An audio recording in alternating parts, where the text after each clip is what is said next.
সানডের বাজারে কি এনেছে দেখাচ্ছি। এটা এনেছে মটন। এই যে মটনটা নিয়ে এসছে।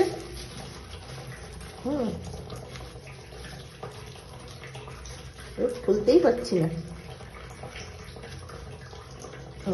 এটা এনেছে মটন এনেছে, আর এটা এনেছে চিংড়ি। চিংড়ি মাছে এখন ওই যে একটুখানি এই যে কালোগুলো ফেলতে হবে, আমার কালোগুলো ফেলতে হবে, আর সাথে একটুখানি অল্প অল্প আঁশ আছে, ফেলে দিতে হবে। আর এনেছে মাছের একটা তেল এনেছে। তেলটাও মানে হচ্ছে পরিষ্কার করতে হবে, মোটামুটি তেলটা খুব ভালো না। দেখি এটা বেগুন দিয়ে রান্না করবো, ঠিক আছে?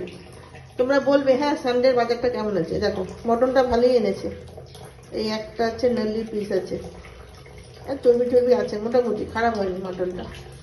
চিংড়ি মাছেরও খোসা ফেলবো, আর এই মাছের তেলটা পরিষ্কার করে বেগুন দিয়ে রান্না করবো, ঠিক আছে? তোমরা বলবে হ্যাঁ।